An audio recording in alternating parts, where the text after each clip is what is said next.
Republik Indonesia, Bapak Dr. Insinyur Wawan Wardiana, yang kami hormati Rektor Universitas Islam Negeri Raden Batar. Merubah kebiasaan itu yang paling sulit. Maka dari itu kehadiran Pak Wawan mencoba memberikan pencerahan dalam forum ini adalah sesuatu yang luar biasa. Untuk itu program KPK yang melaksanakan inovasi-inovasi baru melalui roadshow mobil KPK Jelajah Negeri Bangun Anti Korupsi, mulai dari PAUD, pelajar, TK, SD sampai ke mahasiswa. Terima kasih banyak.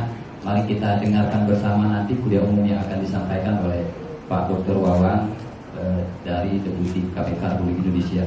Karena tadi diminta membuka, izin Pak Deputi dengan mengucap Bismillahirrahmanirrahim, kegiatan roadshow KPK RI dengan tema Jelajah Negeri Bangun Anti Korupsi di kampus UIN Raden Hatta Palembang dengan ini saya nyatakan dibuka.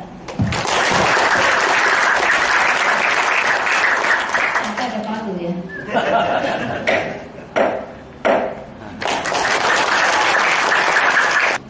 Yang saya hormati Pak Sekda, Pak Inspektur, dan teman-teman mahasiswa semua.